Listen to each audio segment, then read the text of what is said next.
ಮಹಿಳಾ ಮೋರ್ಚಾ ವತಿಯಿಂದ ಈ ಒಂದು ಸಾಂಕೇತಿಕವಾಗಿ ಪ್ರತಿಭಟನೆ ಹಮ್ಮಿಕೊಳ್ಳಲಾಗಿದೆ. ಯಾಕಂದ್ರೆ ನಿಮ್ಮ ಎಲ್ಲರಿಗೂ ಕೂಡ ಗೊತ್ತಿದೆ 2 ದಿನ ಕಲಾಪದಲ್ಲಿ ಏನ್ ನಡೆದಿದೆ ಅಂತ. ಗೃಹಲಕ್ಷ್ಮಿ ಹಣವನ್ನು ಕೊಡ್ತೇನೆ ಅಂತ ಅನೇಕ ಗ್ಯಾರಂಟಿಗಳನ್ನು ಅನೌನ್ಸ್ ಮಾಡಿ ಅಧಿಕಾರಕ್ಕೆ ಬಂದಂತ ಕಾಂಗ್ರೆಸ್ ಸರ್ಕಾರ ಇವತ್ತಿನ ದಿನ ಜನರಿಗೆ ಮೋಸ ಮಾಡ್ತಾ ಇದೆ. ಗೃಹಲಕ್ಷ್ಮಿ ಹಣವನ್ನು ನೇರವಾಗಿ ಕಲಾಪದಲ್ಲಿ ಹೇಳ್ತಾರೆ ಆಗಸ್ಟ್ ತನಕ ಎಲ್ಲ ಹಣ ಹಾಕಿದೇವಂತ.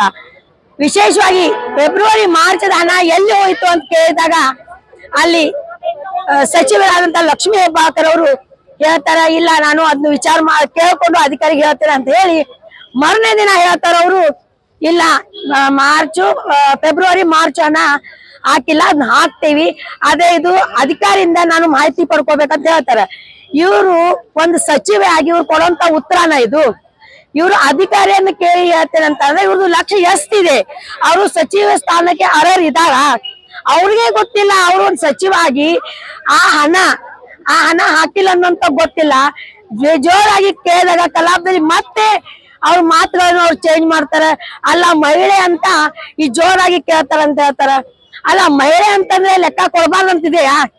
ಪುರುಷರ ಲೆಕ್ಕ ಕೊಡ್ಬೇಕು, ಮಹಿಳೆಯರು ಕೊಡ್ಬಾರ್ದು ಅಂತ ಏನಾದ್ರು ಇದೆಯಾ? ನೀವು ಸಚಿವ ಆಗೋ ಗೊತ್ತಾಗ್ಲಿಲ್ವಾ ನಿಮ್ಗೆ? ನಾನು ಒಂದು ಮಹಿಳೆ, ಆ ಸಚಿವೆ ಆಗ್ಬೇಕಾದ್ರೆ ಮಹಿಳೆ ಅಂತ ಗೊತ್ತಿರ್ಲಿಲ್ಲ, ಆದ್ರೂ ಸಚಿವ ಆಗ್ತೀರಾ, ನಿಮ್ಮ ಕರ್ತವ್ಯವನ್ನು ನೀವು ಸರಿಯಾಗಿ ನಿಭಾಯಿಸ್ತಾ ಇಲ್ಲ ಅಂತ ಕೇಳಿದಾಗ ಮಹಿಳೆಯರನ್ನ ಜೋರ್ ಮಾಡ್ತೀರಿ ಅಂತ ಹೇಳ್ತಾ ಇದ್ದಾರೆ. ಇವತ್ತು ನಾವು ಅವ್ರಿಗೆ ಈ ಪ್ರತಿಭಟನೆ ಮುಖಾಂತರ ಒತ್ತಾಯ ಮಾಡ್ತೇವಿ.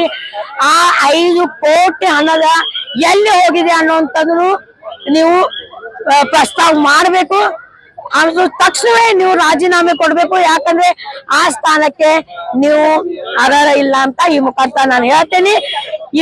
ಆದಷ್ಟು ಬೇಗನೆ ನೀವು ರಾಜೀನಾಮೆ ಅಥವಾ ಲೆಕ್ಕ ಕೊಡ್ಲಿಲ್ಲ ಅಂತಂದ್ರೆ ನಾವು ದೊಡ್ಡ ಮಟ್ಟದಲ್ಲಿ ಪ್ರತಿಭಟನೆ ಹೊಂದ್ಕೋತೇವೆ.